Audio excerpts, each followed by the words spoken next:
I've fully written and published two books. And the first was called The Imposter in Charge. And I believe it was October of 2019 when I released that book.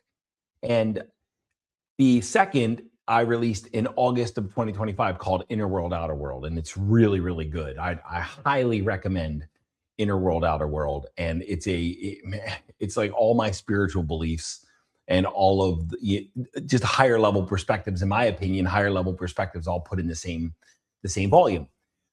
But when I wrote The Imposter in Charge back in 2019 and before leading up to it, I hired a book coach.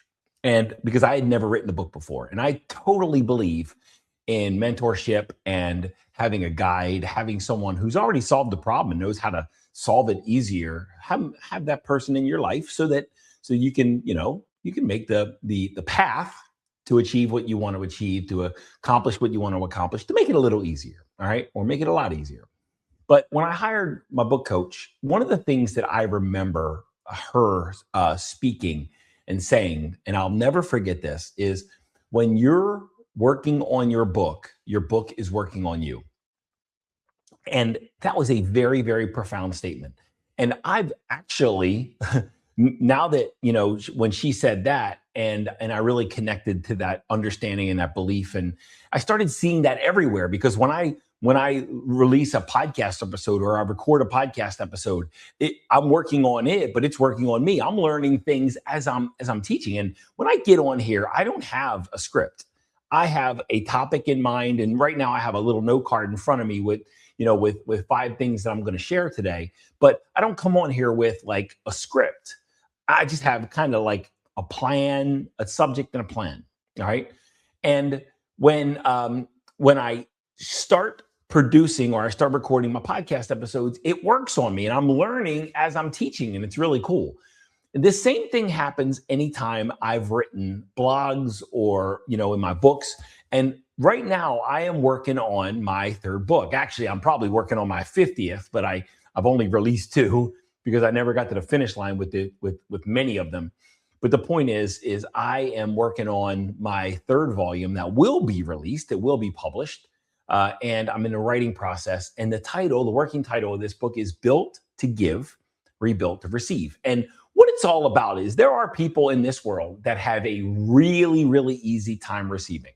They expect to receive. They anticipate receiving.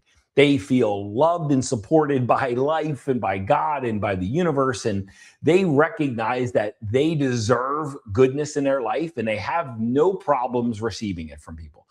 Like if you were to hold out $100 bill to someone who's an easy receiver and say, this is a gift, they will just take the $100 bill and put it in their pocket, and they'll just say thank you, because they anticipate that life wants to give them goodness.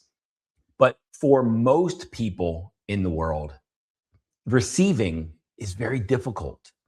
They have an easy time giving. Giving is not an issue, but they still live through the broken belief and the struggle-licious belief that it's better to give than receive. And it's just not true. And when you live by the belief, by the perspective that it's better to give than receive, oftentimes what you'll do is you'll start to block receiving in the world.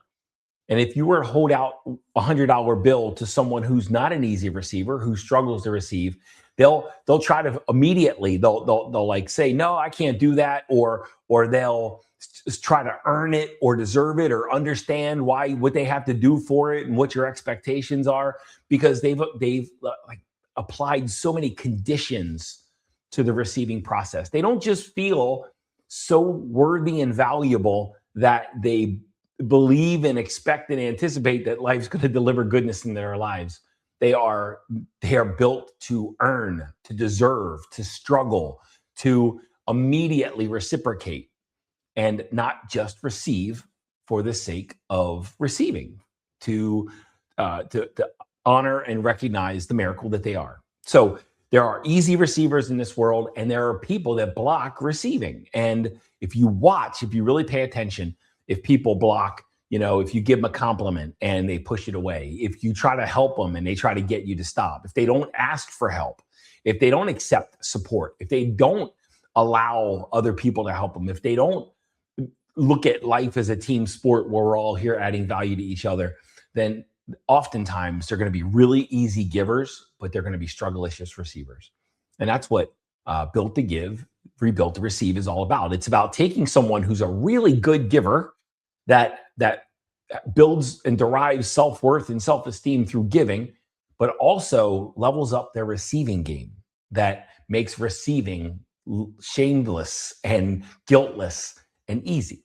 All right, because these are equal. Giving's not better than receiving. These are equal. And if we don't feel equally easy in both, then oftentimes you're going to give a whole lot more than you receive, and you're doing yourself a huge disservice in this world. And that's what my new book is going to be about. Now I'm in the process of writing it. And I just wrote a chapter. When you're working on your book is working on you. But I just wrote a chapter, and it's called The Many Ways, the working title, right? This could change, but the many ways we block ourselves from receiving. Okay?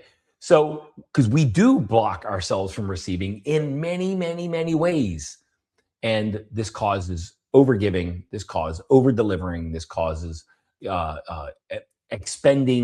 always expending a lot and getting a little bit in return. And at some point, if we really want to live high quality lives, we gotta tip the balance back into the belief, the understanding, and the embodiment that giving is equal to receiving. I hope that makes sense. All right. So as I'm working on this book, it's working on me, and I came up with 5 major categories where we often receive when we're not good receivers, when we're not easy receivers. And I want to share that on today's podcast episode. So in the chapter, I have 5 separate blocks in each category. But today, I don't want to go into the depth of each block, but I do want to go into the category so maybe you can see where you're blocking some goodness from coming into your life. Because that's the whole point of all of this, is the self-awareness and the self-understanding of how to level up our inner game. And when we level up our inner game, then we're going to level up our external game. All right. The world doesn't withhold things from us. The world is just a reflection of who we are. And as we change inside, and that emotional signature changes, then life is going to rearrange itself around the emotional signature. So when we level up in our receiving game, life's going to start to deliver more for you to receive. So hopefully this episode today is fun and entertaining for you, but hopefully it's also educational, and it connects you to some deeper sense of self-awareness that maybe was missing before. All right. But 5 categories, not blocks, 5 categories that we're going to cover today. And this is where I have my little note card. And if you're watching this, you see my eyes dip down, but if you're listening, you can't tell that I'm getting ready to read, except I'm telling you. All right. But 5 areas: responsibility, resisting, blocking and resisting responsibility for yourself, your own desires, support and care, ease and abundance, and your fullest expression. Resisting and blocking each of these categories: responsibility for yourself, your own desires, support and care, ease and abundance, and your fullest expression. I'm going to go through category by category and kind of explain the flavor, the flair, the energy, and the kind of the signature of that block. Okay. When someone resists responsibility for themselves, all right, it doesn't mean that they don't want to assume responsibility for themselves. It means they feel more driven and determined to focus on being responsible for everybody else ahead of themselves. All right. So it's almost like you're looking to take care of everybody else before you give yourself permission to take care of yourself. You put everybody else's needs and wants and desires and okayness. You're trying to help someone feel okay. So because you feel like this over sense of responsibility for everybody else's needs and wants and quality of life over and above your own. This is the classic martyr. All right. This is the classic. I guess that's the best way. The martyr. This is the person that goes out and typically just will deplete themselves for everyone's best interest. And oftentimes in this category, we put our head on a satellite dish and we're looking around for problems of others, and we're feeling the emotions of others, and we're we're trying to help everybody be okay around us, and it's oftentimes at our expense. And the reality is, until if you have children, obviously you are responsible for their well-being until they're adults. But in reality, when we're not dealing with children, we only have ownership and responsibility over our own life. And if we're always waiting for a permission slip from other people, or if we're always prioritizing other people over and above ourselves, then we're not fully owning and being responsible for our own life. And we're blocking receiving the awesome life that we deserve because we're too busy trying to make everybody else okay. The reality is you are not a martyr. We are not a martyr. And we owe no one a depleted version of ourselves. Okay. Now, I'm a dad. I've got two daughters, and luckily they're adults now. But there was a time where obviously I had to pay attention, and I had to focus and to protect and provide and make sure that they were okay when they couldn't defend themselves or fend for themselves.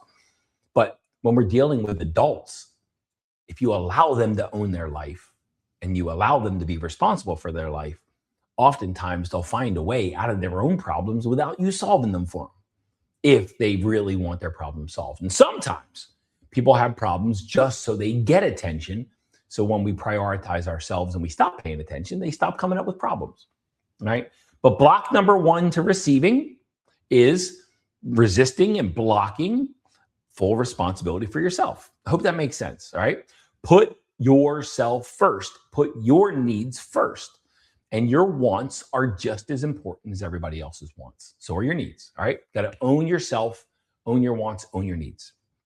The second area that I want to talk about is owning your desires. So resisting and blocking your own desires. One time in a coaching conversation, I had a conversation. I just ask this question a lot. What do you really, really want? What do you want? Like, what do you really want? And my mastermind student just kept saying, I don't know what I want. I don't know what I want. And really, he did know what he wants. He just wouldn't own it. He felt shameful and he felt guilty for wanting anything because his childhood conditioning said that wanting anything was selfish. And every time he tried to, I asked him, what do you want? He said, I don't know what I want, because if he even started thinking about wanting something, he felt something that was so uncomfortable, the feeling of selfishness, because it was conditioned inside of him. And he didn't know how to navigate the discomfort of the selfishness that was inside of him, right? And also, there's also this conditioning that we might be exposed to, that if we have too many needs, then we are needy, then we are a burden to other people. So we just pretend we don't need or want anything, and we don't really allow that part of us to come out. Okay, and when we stop blocking and we start receiving our own ownership over our own wants and our needs and our desires, right? That's when we can, again, step into a level of, in a world where we're equal. Our needs are equal with everybody else's. Our wants are equal with everybody else. And life is trying to deliver. When you allow yourself to receive, life will start to deliver to those, to your needs and wants. And it's just up to you to receive them. But if you block, you feel selfish receiving, then you won't, okay? And the feeling of selfishness is conditioned, and we can rearrange that at any time. So block number 2 is resisting your own desires. Number 3 is support and care, all right? So in category number 1, it was about owning everybody else, okay, and trying to be responsible for everybody else's well-being and for their quality of life and making sure that they're okay. Block number 3 that we're going to talk about, receiving support and care and blocking support and care. It's all about allowing other people to help you. It's all about you allowing people to support you, to encourage you, to lift you up, to pay you, to provide value in your life. And oftentimes we're so busy giving that we won't allow ourselves to receive. We just feel like we're selfish or we're a burden if somebody starts to help us. And if you really pay attention in the world, there's times where somebody tries to help you, and somebody, the person who struggles to receive support and care just says, no, sit down, I got this, because the feeling of being a burden to others, or needing to do it themselves, or feeling like their life needs to be hard, and if they receive help it's too easy. So this is a block to joy and to love and to everything you want. But it comes because of you're resisting support and care in the world. And when we allow ourselves to receive support and care, then we do recognize, just like in that first one, we recognize that life's a team sport and we can allow other people to help us, but we also don't need to be needy, right? Just asking for help isn't needy. It's treating life like a team sport. And that's what it was intended for all the time. And that's why somebody would join my mastermind. That's why somebody would sign up for private coaching with me and coach privately, because I've got this instinct and this talent for mentoring and guiding people to help them pass their blocks and move them in. And all they need to do is be willing to receive support and care and treat life like a team sport. All right. But the help is out there. You just have to allow it into your life. Right. Number 4 is, believe it or not, this is crazy, but I see it. It's all around. All right. Number 4 is blocking ease and abundance. Right. Have you ever seen someone who, in order to feel good about receiving, needs to make everything hard?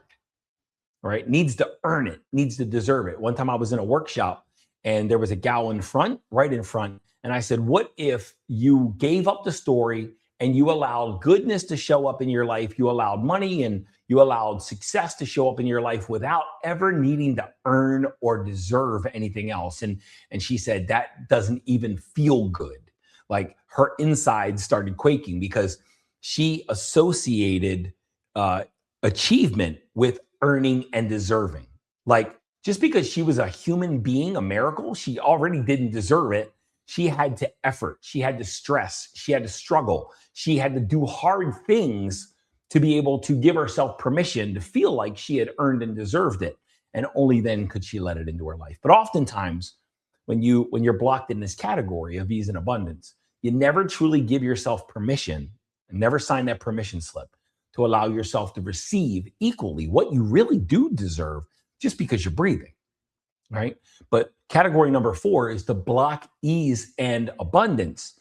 And part of this is, and I saw this in my life in corporate, is whenever I got a raise or whenever I got promoted, I made my life harder because more equaled harder and harder equaled more. To me, that they were coupled, that you can't make more money with decreasing or stable levels of ease. You have to your life has to get harder in order to justify more coming into your life. And this just isn't true. That's a block to ease and abundance. We can decouple that. My work in the world used to be hard when it was in corporate because it wasn't aligned for it. I didn't enjoy it. I hated it. I did it out of obligation. And now my work in the world is very joyful and it's very easy and it feels effortless to me because it's aligned with my talents and with my natural design. My calls are easy. Writing books is easy. This podcast is easy. And all of those things together make me money. All right. Speaking, I've been paid to speak on the front of the stage. And that's my favorite thing to do in the world. And these are all get tos, not have tos. But there was part of me when I was still living in my father's blue collar mentality and his blue collar work ethic frame of mind, is that to get more, you have to do harder and your life has to be harder. And the more struggle, the more money, and the more money, the more struggle. And to me, they were equal. All right. And all that is a block to ease and abundance. We can have ease and abundance. We just have to be willing to receive it and look for where it is instead of looking for where it's not. All right. And this last category, just about everything I've ever created has had an element of self-love and self-acceptance and authenticity built in. It's in Inner World, Outer World. It's in The Imposter in Charge. I've done full podcast episodes on it. I've spoke on it, blogs, everything, Facebook posts and social media posts. So much of my content is about authenticity and being able to be your fullest expression. And category number 5 is blocking your fullest expression. It might be, lack of self-worth. That's a block to your fullest expression. It may be feeling like you can't take up too much space, or you don't want to be seen, or you don't want to be heard, or your voice doesn't matter, or just stories that you're invisible. All of these things are just blocks to receiving, just stepping into your fullest expression and your full authority and your full authenticity in the world. And when we are blocked from living our fullest expression, then we won't allow ourselves to receive the fruits of that fullest expression. And trust me when I say your fullest expression, your most authentic self, your deepest truth will make you the money that you seek. But when you're not stepping into and receiving your fullest expression, when you're blocking your fullest expression, you're not going to harvest the full fruits and the full harvest of your fullest expression, your design, your purpose, and your ultimate destiny. Why your soul chose to put on this meat suit.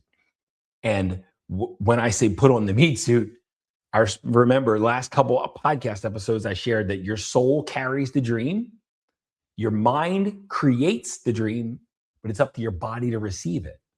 And if your body feels uncomfortable receiving any of these things, responsibility for yourself, your own desires, support and care, ease and abundance, or your fullest expression, then you are not living your most aligned design, purpose, and destiny. All right. Your fullest expression will move the needle in both your life and the lives of others.